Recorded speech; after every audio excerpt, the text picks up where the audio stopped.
الحمد لله رب العالمين والصلاة والسلام على سيد الأنبياء والمرسلين أما بعد فأعوذ بالله من الشيطان الرجيم بسم الله الرحمن الرحيم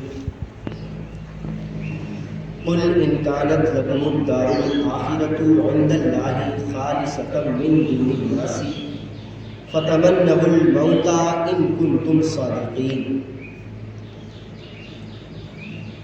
وَلَن يَتَمَنَّوْهُ أَبَدًا بِمَا قَدَّمَتْ أَيْدِيهِمْ وَاللَّهُ عَلِيمٌ بِالظَّالِمِينَ صدق الله مولانا العلي العظيم وبلغنا رسوله النبي الأمين المطيع الرفيع الرحيم ونحن على ذلك لمن الشاهدين والشاكرين والحمد لله رب العالمين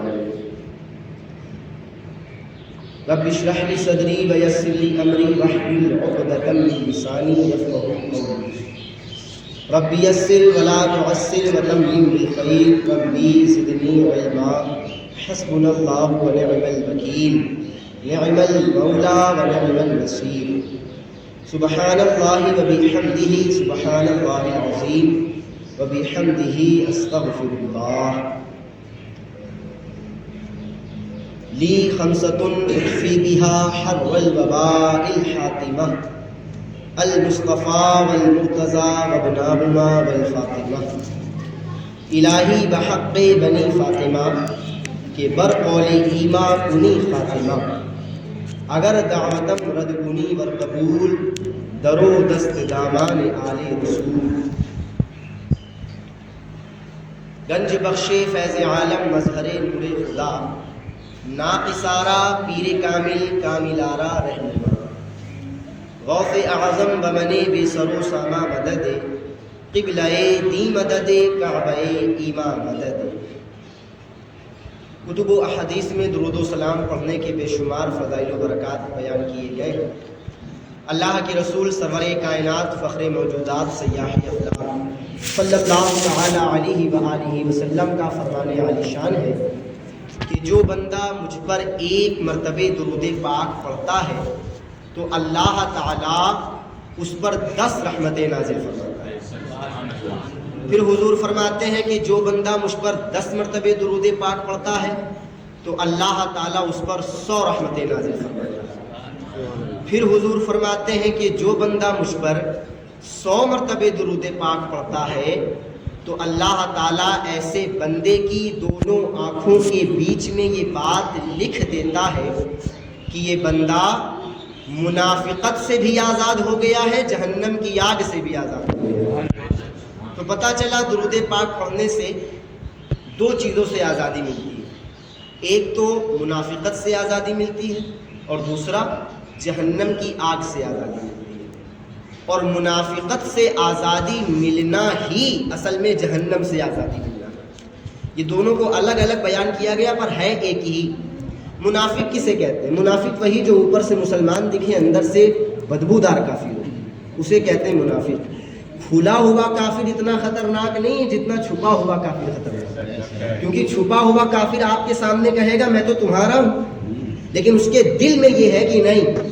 قرآن پاک میں اللہ تعالیٰ نے فرمایا وہ لوگ کہتے ہیں بے وقوف لوگ جیسے ایمان لائے ہیں ہم ویسے ہی ایمان لائے، یعنی ایمان والوں کو وہ لوگ بے وقوف سمجھتے ہیں۔ تو ایمان والوں کے سامنے تو ان کی بات کرنا لیکن اپنے دل میں ان کے لیے بغض رکھنا یہ منافقت کی علامت ہے۔ اور سرکار فرماتے ہیں منافق کی سب سے بڑی مثال یہ ہے کہ منافق اس بکری کی طرح ہے جو کبھی اس بکرے کے پاس جائے کبھی اس بکرے کے پاس جائے، ایک کے پاس ٹکے نہ۔ یہ سرکار نے مثال دی ہے منافق کہ منافق کسی کا نہیں ہوتا ہے، وہ نہ مسلمان کا ہے اور نہ ہی تو وہ کافر ہے، نہ وہ ان کا سگا ہے نہ وہ ہمارا سگا ہے، ہماری باتیں ان کو بتاتا ہے ان کے راز ہمیں بتاتا ہے، تو وہ کسی کا سگا نہیں ہوتا ہے۔ منافق نہ دنیا کا ہوتا ہے نہ دین کا ہوتا ہے، اور ایسا بندہ بڑا خطرناک ہے۔ اور ایسی چیز سے ہمیں چھٹکارا مل رہا ہے کیا کام کرنے پر؟ درود پڑھنے پر۔ اگر ہم درود پاک کو اپنا پیشہ بنا لیں تو منافقت سے ہم اور آپ محفوظ رہ سکتے ہیں۔ یاد رکھیے گا خالی دین میں ہی منافقت نہیں کی جاتی ہے، دنیا کے لوگ دنیا میں بھی منافقت کرتے ہیں۔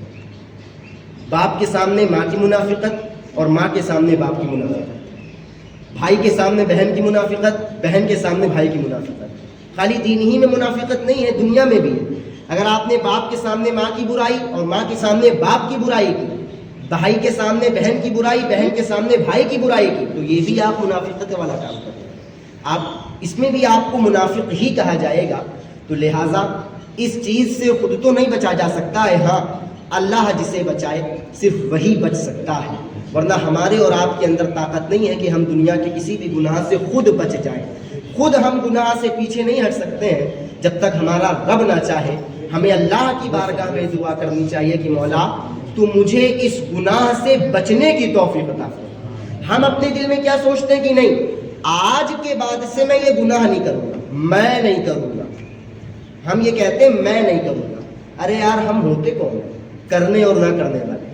ہمیں کہنا یہ چاہیے کہ مولا میں کرنا تو نہیں چاہتا ہوں لیکن شیطان مجھے بہکا دیتا ہے، لہٰذا تو مجھے شیطان کے بہکاوے سے بچا اور شیطان کے ہتھ کنڈے میں نہ آنے پاؤں، میں اس گناہ سے بچا رہا ہوں۔ تو یقیناً امید ہے کہ اللہ تعالیٰ اس بندے کو ضرور بچائے گا اور ضرور شیطان کے ہتھ کنڈے سے محفوظ رکھے گا۔ تو منافقت سے بھی آزادی ملتی ہے، جہنم کی آگ سے بھی آزادی ملتی ہے۔ کب؟ جب بندہ اپنے نبی پر درود و سلام کی کثرت کرتا ہے۔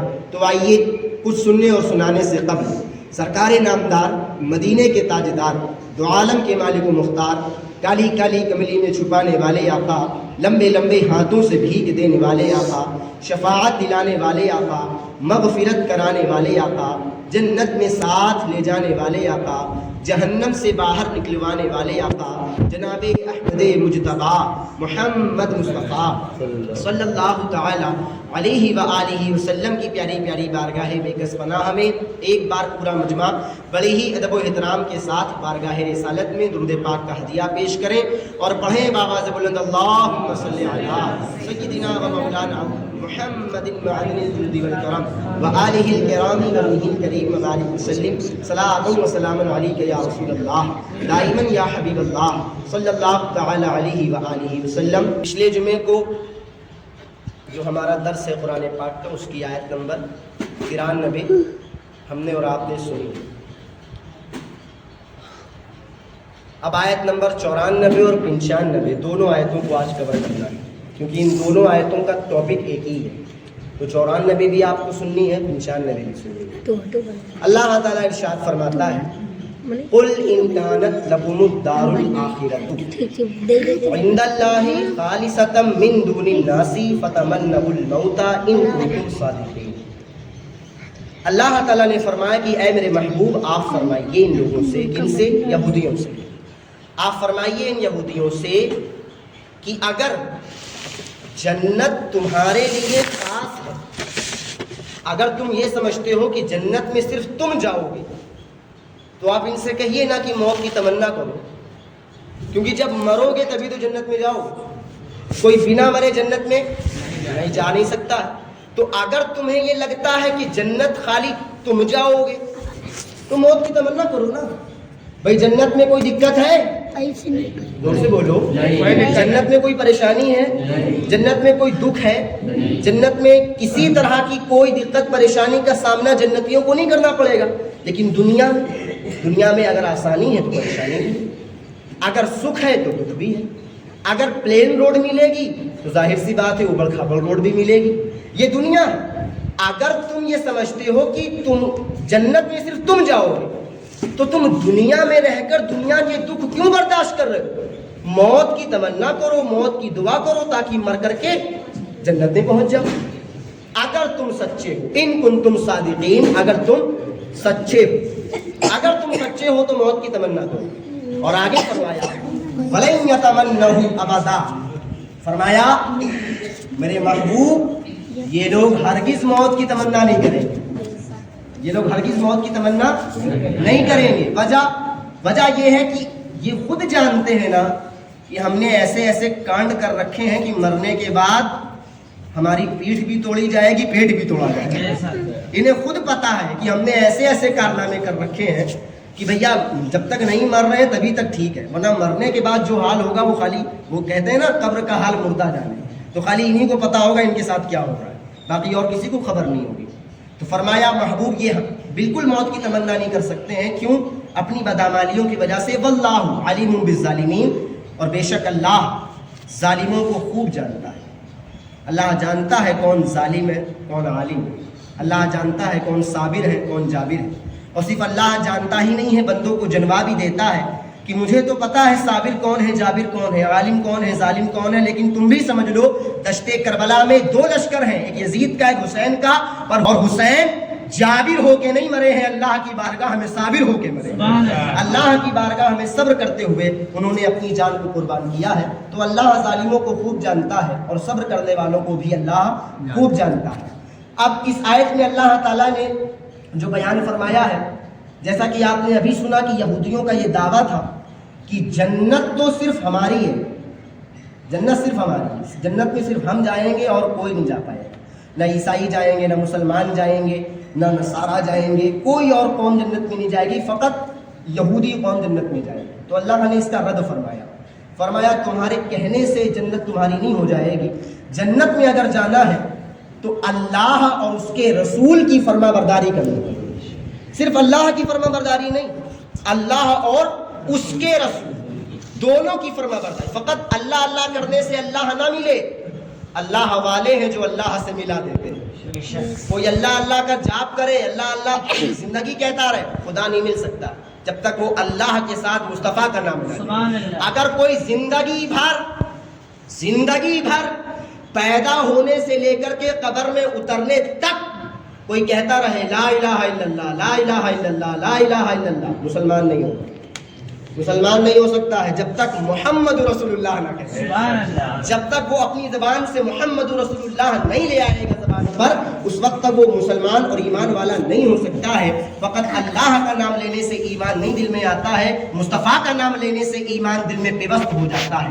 تو اللہ تعالیٰ نے رد فرمایا ایسا نہیں ہے، صرف تم ہی جنت میں نہیں جاؤ گے، بلکہ تم تو جاؤ گے ہی نہیں، تم تو جاؤ گے ہی نہیں، کیونکہ جنت صرف اس کے لیے ہے جو میرے نبی کا فرما بردار ہے، اور تم میرے نبی پر ایمان چونکہ نہیں لائے ہو، لہٰذا جنت میں تمہارا داخلہ مشکل ہی نہیں بلکہ ناممکن ہے.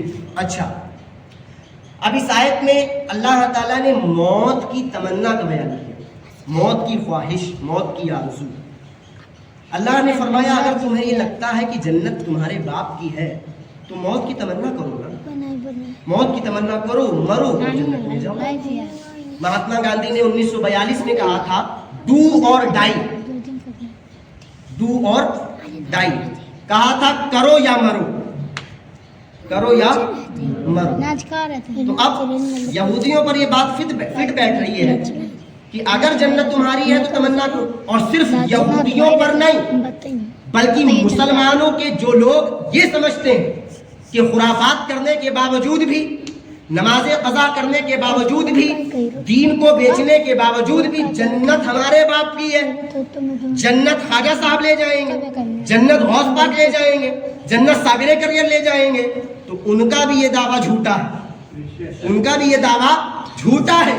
کوئی خواجہ، کوئی غوث، کوئی قطب، کوئی ابدال، کوئی مخدوم تب تک نہیں بچا سکتا ہے جب تک اللہ اس کو بچانے کی طاقت نہ دے. جب اللہ طاقت دے گا تبھی تو بچائے گا. خواجہ صاحب کو اگر اللہ اجازت نہ دے تو بچا پائیں گے؟ بولو بھائی، اگر اللہ اجازت دے گا تب خواجہ صاحب بچا پائیں گے، اور اللہ اجازت تب دے گا. اللہ کے دین کو پامال نہیں کرتا تھا، شریعت کی حدوں کو کراس نہیں کرتا تھا، دین کو بیچا نہیں کرتا تھا. جو لوگ دین کو بیچا کرتے تھے ان کا نہ اللہ کے ولی پرسان حال ہوں گے، نہ اللہ کے نبی پرسان حال ہوں گے، اور اللہ تو خیر اس دن جلال کی حالت میں موجود ہوگا، اپنے بندوں پر غضب فرما، اپنے گناہگار بندوں پر غضب فرما رہا ہوگا. جنہوں نے شرک کیا، جنہوں نے کفر کیا، ان کا مقدر جہنم بن رہا ہوگا. تو پتہ چلا اگر ہمیں بھی یہ لگتا ہے کہ جنت ہماری ہے تو ہمیں موت کی دعا کرنی چاہیے، مولا مجھے موت دے دے. پوچھنے والا اگر پوچھے گا بھائی تم موت کیوں مانگ رہے ہو؟ بھائی میں موت اس لیے مانگ رہا ہوں کہ جنت تو میری ہے، تو میں دنیا میں دکھ کائے کو برداشت کروں، میں مرنے کے بعد جنت جا رہا ہوں.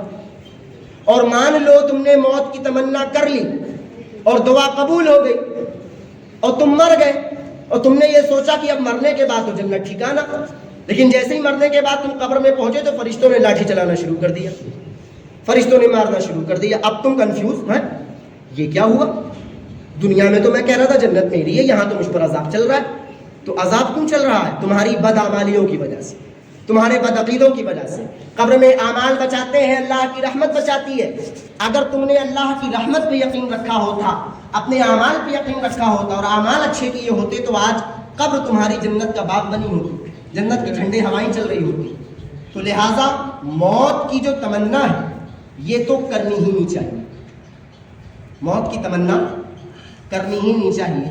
چاہے انسان کی زندگی پر مصیبتوں کا پہاڑ بھی ٹوٹ جائے. میرے آقا اور آپ کے آقا فرماتے ہیں چاہے تم پر مصیبتوں کا پہاڑ بھی ٹوٹ جائے پر دو کام کبھی نہ کرنا. دو کام کبھی نہ کرنا، چاہے مصیبتوں کا پہاڑ بھی ٹوٹ جائے. یا رسول اللہ کون کون سے؟ فرمایا ایک خودکشی نہ کرنا اور دوسرا موت کی تمنا نہ کرنا. ایک خودکشی نہ کرنا، دوسرا موت کی تمنا نہ کرنا. تم دنیا سے گھبرا کر، دنیا سے پریشان ہو کر، دنیا کے دکھوں کو جھیلتے ہوئے تم آئے اور تم نے اللہ کی بارگاہ میں خودکشی کر لی، قیامت تک تمہیں وہی عذاب دیا جائے گا جس کام سے تم نے اپنے آپ کو مارا ہے.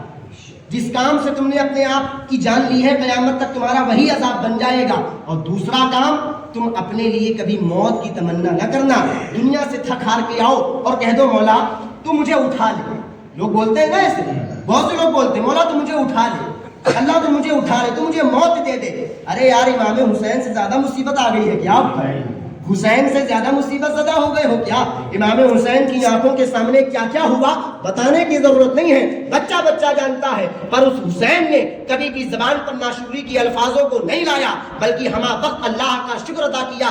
ارے حسین نے وہاں شکر کیا، توجہ چاہوں گا جملے پہ غور کرنا، حسین نے وہاں شکر کیا جہاں صبر کرنا مشکل تھا. حسین نے وہاں شکر کیا جہاں صبر کرنا مشکل تھا. ہم لوگ ہوتے تو صبر بھی نہ کر پاتے. حسین نے صبر کے ساتھ ساتھ شکر کر کے بھی دکھایا، صبر کے ساتھ ساتھ اللہ کا شکر بھی کر کے دکھایا. تو حسین سے زیادہ مصیبتیں آپ پر نہیں تاری ہیں. امام حسین نے موت کی تمنا نہیں کی. امام حسین نے اپنے آپ کی جان کو داؤں پہ نہیں لگایا بلکہ امام علی مقام نے اپنی جان کو اللہ کے سپرد کر دیا، اللہ کے حوالے کر دیا، اللہ کی راہ میں دے دیا. اس لیے کہ حسین جانتے ہیں کہ اپنی موت مروں گا تو مردہ کہلاؤں گا اور شہیدی کی موت مروں گا تو زندہ کہلاؤں گا، شہادت کی موت مروں گا تو زندہ ہو جاؤں گا، مرنے کے بعد زندگی مل جائے گی. لہٰذا کبھی بھی اگر مصیبت آ جائے تو کبھی زبان پر موت کا جملہ نہ لانا کہ مولا تو مجھے اٹھا لے، تو مجھے موت دے دے، اس سے اچھا میں مر جاؤں. یہ سننے سے پہلے مجھے موت آ جاتی، یہ دیکھنے سے پہلے ارے آپ کی مرضی سے موت آ جاتی. موت کوئی کھیل تماشا ہے کیا؟ مقررہ وقت ہے، جب آنی ہوگی تب آئے گی. آپ کیسے کہہ سکتے ہیں کہ آج آ جائے کل آ جائے؟ اللہ کی مرضی ہے. حضرت موسیٰ علیہ السلام جلالی نبی ہیں، فرشتہ آیا حضرت عیسیٰ علیہ السلام روح قبض کر دیں، السلام علیکم وعلیکم السلام، چلیے حضور میں آپ کی روح نکالنے آیا ہوں. اچھا فرمایا، عرض کرتے ہیں حضور میں آپ کی روح نکالنے آیا ہوں، آپ کا دنیا میں وقت مکمل ہو چکا ہے. حضرت موسیٰ علیہ السلام نے ایک تماچا مار دیا. حضرت موسیٰ نے ایک تماچا مارا، فقی اللہ کی بارگاہ میں حضور مولا میں تو تیرے حکم پر گیا تھا، وہ تیرے نبی نے تو تھپڑ مار دیا.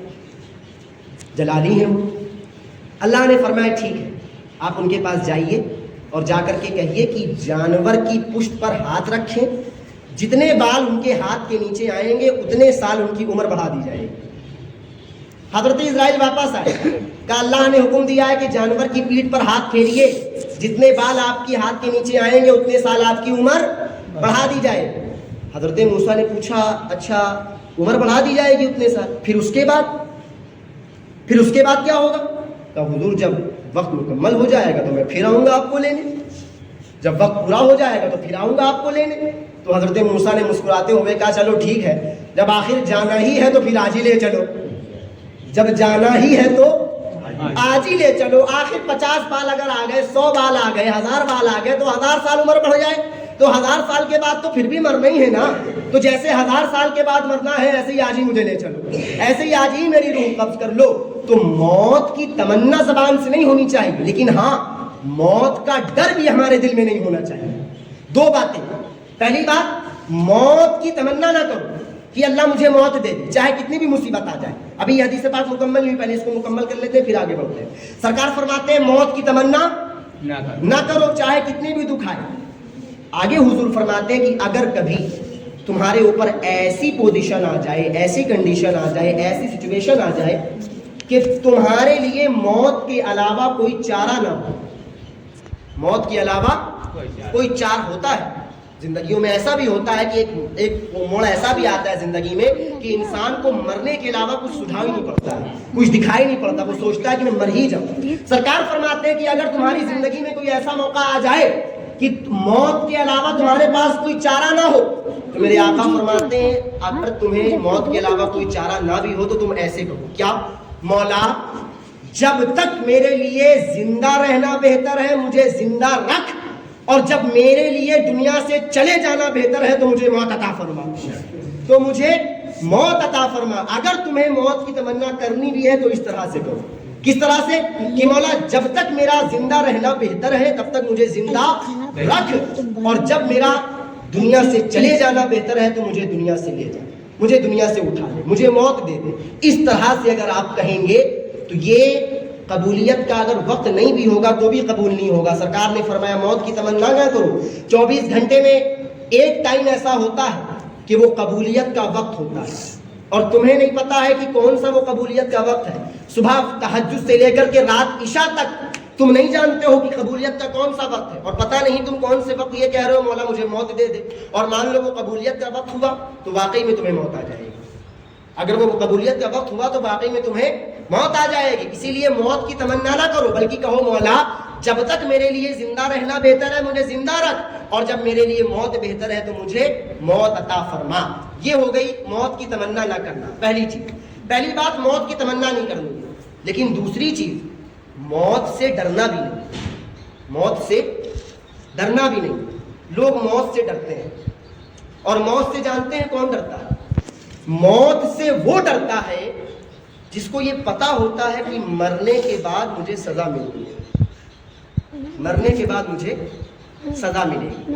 وہی آدمی موت سے ڈرتا ہے, ورنہ اللہ کے ولی کبھی موت سے نہیں ڈرتے. حضرت شیخ ابن العربی رحمۃ اللہ علیہ کی گردن پر ایک عیسائی نے تلوار رکھ کے کہا, گردن پہ تلوار ہے, کہا شیخ اب تمہیں کون بچائے گا؟ کوئی نہیں تھا, خالی جنگل. ابن العربی ہے اور وہ عیسائی ہے, گردن پہ تلوار ہے. کہا شیخ تمہیں کون بچائے گا؟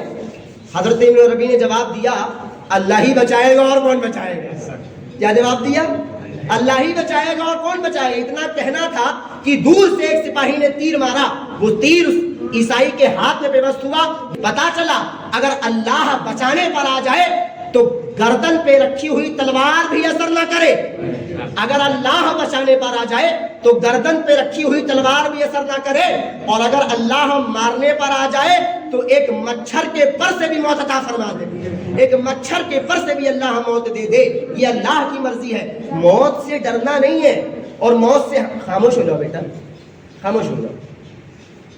موت سے ڈرنا نہیں ہے, بلکہ ہمیں اللہ کی بارگاہ میں ہمہ وقت موت کے لیے تیار رہنا ہے. حضرت خالد بن ولید رضی اللہ تعالیٰ عنہ سرکار کے صحابی ہیں, جلیل القدر صحابی ہیں. ایک جنگ میں جنگ لڑ رہے ہیں, جنگ لڑتے لڑتے لڑتے لڑتے ان کی ٹوپی گر گئی. گھوڑے پر سوار تھے, جنگ لڑتے لڑتے ٹوپی گر گئی. اب سامنے دشمن ہے. حضرت خالد بن ولید نے تلوار چھوڑا, گھوڑے سے نیچے اترے, اپنی ٹوپی ڈھونڈ رہے اور لوگوں سے کہہ رہے ارے بھائی میری ٹوپی ڈھونڈو, ٹوپی ڈھونڈو, میری ٹوپی کہاں ہے؟ تو لوگوں نے کہا حضور آپ کو کیا ہو گیا ہے, سامنے دشمن ہے, تلوار چلا رہا ہے, آپ کو اس کا ڈیفینس کرنا چاہیے, آپ ٹوپی ڈھونڈتے پھر رہے ہیں. میری ٹوپی کہاں چلی گئی؟ ارے ہیرے جواہرات لگے ٹوپی میں, بعد میں ڈھونڈ لینا, ارے نہ ملے تو دوسری خرید لینا. یہاں دشمن سامنے, آپ ٹوپی ڈھونڈ رہے ہیں. فرمایا چپ رہو, ہم جو جنگ جیتیں گے نا وہ اس ٹوپی کی وجہ سے جیتیں گے. کہا حضور وجہ؟ فرمایا وجہ یہ ہے کہ جو ٹوپی گری ہے وہ ٹوپی کوئی عام ٹوپی نہیں ہے, اس ٹوپی میں نے اپنے نبی کے بالوں کو سل رکھا ہے, اس ٹوپی میں نے اپنے نبی کے مبارک بالوں کو, منہ مبارک کو سل رکھا ہے. اور میرا یہ یقین ہے کہ جب تک منہ مبارک کی ٹوپی میرے سر پر ہے ہمیں جیتنے سے دنیا کی کوئی طاقت نہیں روک سکتی, ہمیں جیتنے سے دنیا کی کوئی طاقت ہمیں نہیں روک سکتی ہے. جب تک میرے سر پر میرے آقا کے منہ مبارک والی ٹوپی موجود ہے ہمیں فتح یاب ہونے سے دنیا کی کوئی طاقت نہیں روک سکتی ہے. وہ حضرت خالد بن ولید فرماتے ہیں کہ انہوں نے ایرانیوں کو ایک خط بھیجا, ایک لیٹر بھیجا. اس لیٹر میں انہوں نے لکھا کہ میرے پاس وہ قوم ہے, یعنی ہم لوگوں کو کہا, مسلمانوں کو کہا کہ میرے پاس ایسی قوم ہے جو موت سے اتنی محبت کرتی ہے جتنی تم لوگ شراب سے محبت کرتے ہو. میرے پاس وہ قوم ہے جو موت سے اتنی محبت کرتی ہے جتنی تم لوگ شراب سے محبت کرتے ہو. یعنی تم لوگ شراب کو جتنا محبوب رکھتے ہو میری قوم موت کو اس سے کئی گنا زیادہ محبوب رکھتی ہے. اور یہی قول حضرت سعد بن ابی وقاص رضی اللہ تعالیٰ عنہ کا بھی ہے. انہوں نے ایران کے ایک سپاہ سالار رستم بن فرق کو خط بھیجا اور آپ نے بھی یہی لکھا. فرمایا میرے ساتھ ایک ایسی قوم ہے جو موت سے اتنی زیادہ محبت کرتی ہے جتنا تم لوگ شراب سے محبت کرتے ہو. تو پتہ چلا مسلمانوں کا ایک دور وہ تھا کہ مسلمان مشہور تھے کہ یہ مسلمان موت سے ڈرتے نہیں ہیں. لیکن آج کا مسلمان افسوس کے ساتھ کہنا پڑے گا کہ آج کا مسلمان موت سے ڈرتا ہے. اور ڈرتا اس لیے ہے کیونکہ وہ جانتا ہے نا کہ میری زندگی میں کچھ نیک اعمال ہے ہی نہیں. تو ظاہر سی بات ہے مرنے کے بعد مجھے بھگتنا ہے ہی ہے. موت سے وہی نہیں ڈرے گا جس کو پتا ہو کہ نہیں مرنے کے بعد میرا حال جو ہونے والا ہے وہ میں جانتا ہوں, میرا رب جانتا ہے. مرنے کے بعد کیا ہونے والا ہے. اب موت سے وہ بندہ ڈرتا ہے جس کو پتا ہو کہ میں نے زندگی بھر ایک نماز نہیں پڑھی ہے, رمضان کے روزوں میں بہانے بازی کرتا رہا اور دین کے تمام شرائط میں بہانے بازی کرتا رہا, دنیا کے ہیلے بہانے بتاتا رہا. اب اس کو ڈر لگے گا موت سے کہ یار اگر میں مر گیا تو مجھ کو سزا ضرور ملے گی. لیکن جو اللہ کی بارگاہ میں اللہ کی شریعت, اس کے اسلام, اس کے دین کی حدوں کو جاننے والا, اس کی بیک گراؤنڈ, اس کی باؤنڈری کے اندر رہنے والا اگر مرے گا تو اس کو مرنے پر ملال نہیں ہوگا. وہ جانے گا کہ یار موت تو ایک بہانہ ہے, اصل مقصد تو مصطفیٰ کو منہ دکھانا ہے. موت تو ایک بہانہ ہے, اصل مقصد تو مصطفیٰ کو منہ دکھانا ہے. ارے مرنے کے بعد ہمارے نیکوکاروں کے ساتھ کوئی برا سلوک نہیں ہونے والا ہے, بلکہ مرنے کے بعد ہم غلامان مصطفیٰ کی قبر میں میرے مصطفیٰ تشریف لانے والے ہیں, میرے مصطفیٰ جلوہ گر ہونے والے ہیں, میرے مصطفیٰ آنے والے ہیں. تو ہمیں بھلا موت کا ڈر کیوں ہوگا, ہمیں بھلا موت کا خوف کیوں ہوگا, ہم بھلا موت سے کیوں ڈریں گے. ہم جانتے ہیں کہ ہمارے مرنے کے بعد, ہماری موت کے بعد ہماری قبر میں میرے آقا خود تشریف لائیں گے, میرے آقا خود جلوہ گر ہو جائیں گے. ارے یار مجھے بتاؤ, جب میرے آقا کسی زمین پر کھڑے ہو جائیں تو وہ زمین کو وجد آ جاتا ہے اور وہ زمین مارے خوشی کے جھومنے لگتی ہے, مارے خوشی کے گھومنے لگتی ہے اور اس زمین کو جنت کا ٹکڑا کہہ دیا جاتا ہے. تو جو مصطفیٰ اس گناہ گار کی قبر میں آئیں گے تو جس مصطفیٰ کے قدم اس گناہ گار کی قبر کی زمین پہ پڑیں گے, اس قبر کی زمین کو جہنم کی آگ کیسے چھو سکتی ہے, کیسے ہاتھ لگا سکتی ہے. اس لیے ہمارا یہ عقیدہ ہے کہ مرنے کے بعد ہمیں خوف اس لیے نہیں ہے, ہمیں ڈر اس لیے نہیں ہے, ہم ڈرتے اس لیے نہیں ہیں مرنے سے کیونکہ موت ہمارے لیے بہانہ ہے. مرنے کے بعد ہمیں مصطفیٰ کا دیدار کرنا ہے, مرنے کے بعد ہمیں سرکار کو دیکھنا ہے. ہم اپنی زندگی میں تو نہیں دیکھ پائے, اپنے دور میں تو نہیں دیکھ پائے, کم از کم موت کے بہانے کم سے کم سرکار کا چہرہ دیکھ لیں گے, کم سے کم موت کے بہانے حضور کو دیکھ لیں گے, کم سے کم موت کے بہانے سرکار کا دیدار کر لیں گے. سرکار اعلیٰ حضرت نے وصیت فرمائی کہ جب میں مر جاؤں تو میری قبر کو اتنا گہرا کھودنا, اتنا گہرا کھودنا کہ جب میرے آقا قبر میں تشریف لائیں تو میں لیٹا نہ رہوں, کھڑے ہو کر آقا کا استقبال کروں, کھڑے ہو کر میں اپنے آقا کا استقبال کروں اور کھڑے ہو کر یہ کہوں کہ ہم غریبوں کے آقا پہ بے حد درود, ہم فقیروں کی ثروت پہ لاکھوں سلام, ایک میرا ہی رحمت میں دعویٰ نہیں, شاہ کی ساری امت پہ لاکھوں سلام. اور میں یہ کہوں کہ کاش محشر میں جب ان کی آمد ہو اور بھیجے سب ان کی شوکت پہ لاکھوں سلام, تو مجھ سے خدمت کے قدسی کہے ہر رضا مصطفیٰ جان رحمت پہ لاکھوں سلام, شمع بزم ہدایت پہ لاکھوں سلام. میں کھڑے ہو کر سرکار کی بارگاہ میں یہ کہہ سکوں کہ اے میرے آقا میں وہ سنی ہوں جمیلے قادری, مرنے کے بعد ارے میرا لاشا بھی کہے گا الصلاۃ والسلام, میرا لاشا بھی کہے گا الصلاۃ والسلام. لہٰذا ہمارا یہ عقیدہ ہے, اللہ والے ہوتے ہیں جو اللہ کی حدوں کو جانتے ہیں, جو اللہ کی باؤنڈری کو جانتے ہیں, ان کا یہ عقیدہ ہے. قرآن کہتا ہے لا تقنطوا من رحمت اللہ, اللہ کی رحمت سے مایوس نہ ہو. یہ مت سوچنا کہ میں تو اتنا گنہگار ہوں, اتنا برا ہوں, پتہ نہیں میری معافی ہوگی یا نہیں, پتہ نہیں مجھے معاف کیا جائے گا یا نہیں. نہیں, میرے آقا فرماتے ہیں جھولی بھر کے بھی بندہ گناہ لائے لیکن سچے دل سے ایک بار توبہ کرے, گناہ انیک بار کرے, توبہ ایک بار کرے یہ ایک توبہ ان انیک گناہوں پر بھاری پڑ جائے گی، ایک توبہ انیک گناہوں پر بھاری پڑ جائے گی۔ لہٰذا ہمارا یہ عقیدہ ہے کہ ہمیں موت سے ڈر، مسلمان، ہم سے مراد میں مسلمان کی بات کر رہا ہوں، کہ مسلمان کو موت سے ڈر اس لیے نہیں ہونا چاہیے، موت کا ڈر اس لیے نہیں ہونا چاہیے کیونکہ کافر کو مرنے کے بعد دیدار مصطفیٰ نہیں ہونا ہے، مومن کو مرنے کے بعد دیدار مصطفیٰ ہونا ہے، مومن مرنے کے بعد دیدار مصطفیٰ کرے گا۔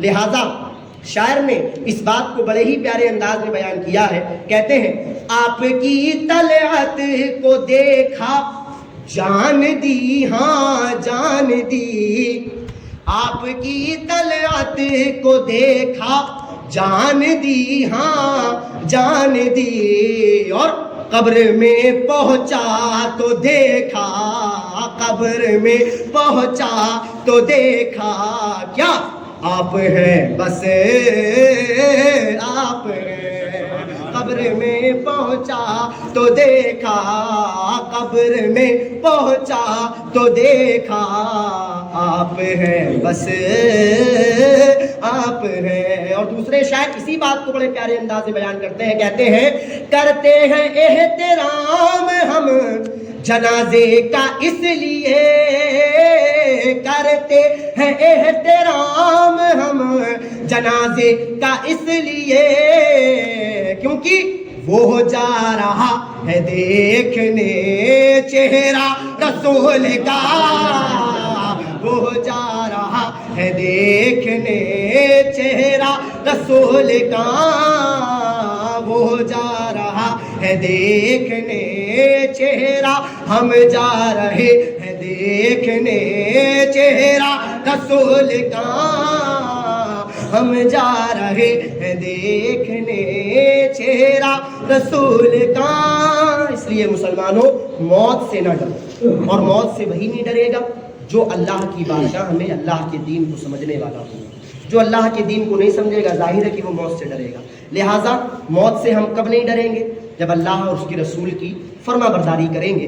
تو جب اللہ کی اس کی رسول کی فرما برداری کریں گے تو انشاءاللہ موت کا ڈر بھی ختم ہو جائے گا، اور جب موت کا ڈر ختم ہو جائے گا تو مصطفیٰ کے دیدار کا شوق پیدا ہو جائے گا۔ اللہ تعالیٰ کی بارگاہ میں دعا ہے جو کچھ سنا ہے اس کو یاد رکھنے، اس پر عمل کرنے اور اسے دوسروں تک پہنچانے کی توفیق عطا فرمائے۔ آمین۔